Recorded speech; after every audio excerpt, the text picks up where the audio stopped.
अब हम लोग पहुंच चुके हैं समुद्र मंथन पंडाल। ये देख सकते हैं आप, ये है।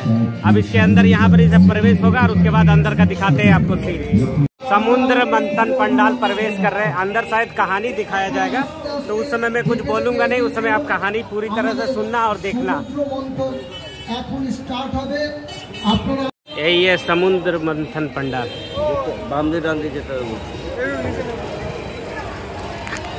তিনি মহাঘোর অন্ধকার স্বরূপিণী কালিকা, আবার তিনি প্রকাশ রূপিণী জগদ্ধাত্রী। তিনি সত্য, রজ ও তম।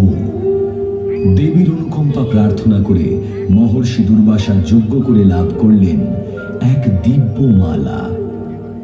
সেই মালা যে ধারণ করবে সে হবে অজেয়। ত্রিদেবের মতানুসারে দুর্বাসা ঠিক করলেন সেই মালা দেবরাজ ইন্দ্রকে দেওয়া উচিত। ইন্দ্র, যিনি বর্ষা ও ফসলের দেবতা, তার প্রতি মানুষের যজ্ঞে ও পূজায় তার অহংকার বৃদ্ধি পাচ্ছিল উত্তরোত্তর। মহর্ষি দুর্বাসার বিজয় মাল্য লাভ করে তিনি তা তাচ্ছিল্য ভরে পরিয়ে দিলেন তার বাহন ঐরাবতকে। কিন্তু ঐরাবত সেই মালার তেজ সহ্য করতে না পেরে তা ছুঁড়ে ফেলে দিল। ঐরাবতের এই কর্মে এবং দেবরাজ ইন্দ্রের এই আচরণে ক্ষুব্ধ হয়ে দুর্বাসা দেবতাদের অভিশাপ দিলেন, তোমরা শ্রীহীন হবে।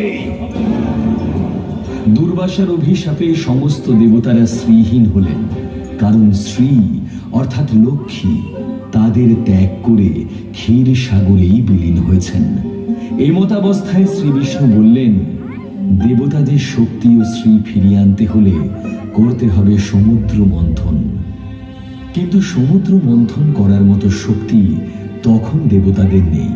তারা একক প্রচেষ্টায় ক্ষীর সাগরের জলে মন্থন করতে পারবেন না বুঝতে পেরে যখন সমস্ত আশা ত্যাগ করছেন, দেবাদিদেব উপায় দিলেন, এই বৃহৎ কর্মযজ্ঞে শুধু দেবতারা নয়, দৈত্যরাও অংশগ্রহণ করবে। তাদের ছাড়া এই কাজ সম্ভব নয়।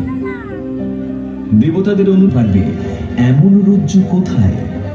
নাগরাজ বাসুকীকে অনুরোধ করা হলো রজ্জু হতে, এবং মহাদেবের আশীর্বাদে তিনি হলেন মন্থন রজ্জু। অতঃপর শুরু হলো বিরাট সাগর মন্থন। ভগবান বিষ্ণু হলেন মন্থনের নির্দেশদাতা। সুর ও অসুরদের সমস্ত শক্তি দিয়ে বিরাট সাগরের জলে উৎপন্ন হলো বিশাল ঘূর্ণন। আর সেই ঘূর্ণনে তৈরি হলো আর এক সমস্যা। মন্দার পর্বত ধীরে ধীরে ডুবে যেতে লাগলেন সমুদ্রের গর্ভে, এবং তাতে মন্থন ধীর হতে লাগলো। অতঃপর ভগবান শ্রীহরি ধারণ করলেন তার দ্বিতীয় অবতার, কুর্মা অবতার। এক বিরাট কচ্ছপের আকার ধারণ করে তিনি মন্দার পর্বতকে তার পৃষ্ঠে স্থান দিলেন, এবং মন্থন পুনরায় শুরু হলো। আর তারপরে সমুদ্র থেকে উঠে আসতে লাগলো এক একটি করে দুর্লভ বস্তু। চন্দ্রদেব, কল্পতরু, পারিজাত, কামধেনু, উচ্চৈশ্রবা, ঐরাবত, নানাবিধ রত্ন, মণি, মাণিক্য, অপ্সরাগণ, দেবী বারুণী, কৌস্তভমণি, পাঞ্চজন্য শঙ্খ, কৌমুদকী গদা এবং দেবী লক্ষ্মী। এইসবে উৎসাহিত হয়ে আবার চলল সমুদ্র মন্থন। তবে এইবার এক গভীর সংকট সৃষ্টি হলো অতিরিক্ত তেজে মন্থনের কারণে। নাগরাজ বাসুকীর শরীর থেকে নির্গত হওয়া বিষ সৃষ্টি করল কালান্তক গরল হলাহলে, যার প্রভাবে সমস্ত সৃষ্টি, দেবতা এবং অসুররা ধীরে ধীরে স্তিমিত হয়ে পড়েন। সৃষ্টিকে ধ্বংস হওয়ার আশঙ্কা থেকে মুক্ত করতে ব্রহ্মা দেবাদিদেব মহাদেবকে অনুরোধ করলেন, এবং ভোলা মহেশ্বর তার অনুরোধে পান করলেন ভয়ঙ্কর কালকূট বিষ, যার ফলে তার কণ্ঠ হয়ে গেল নীল বর্ণ।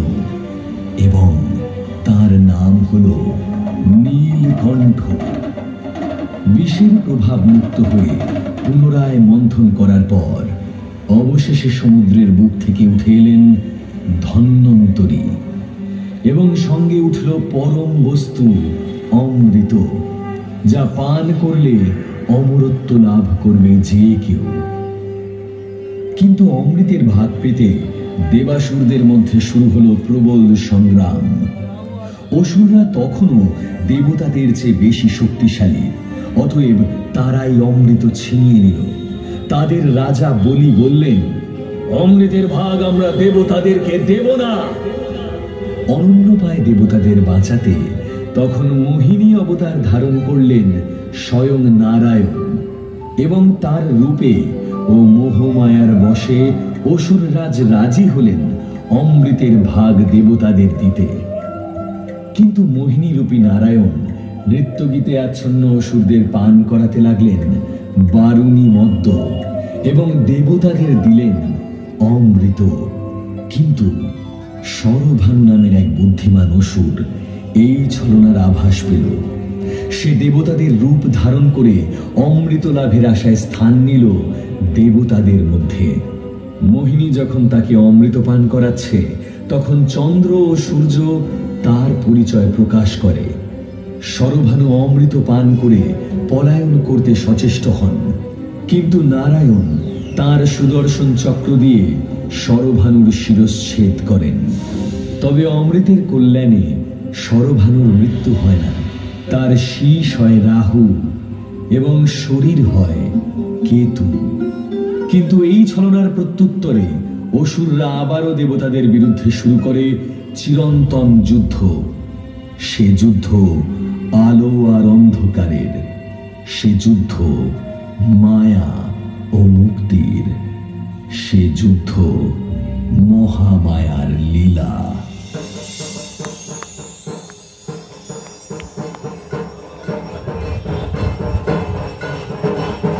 আপনারা আস্তে আস্তে এগিয়ে যাবেন।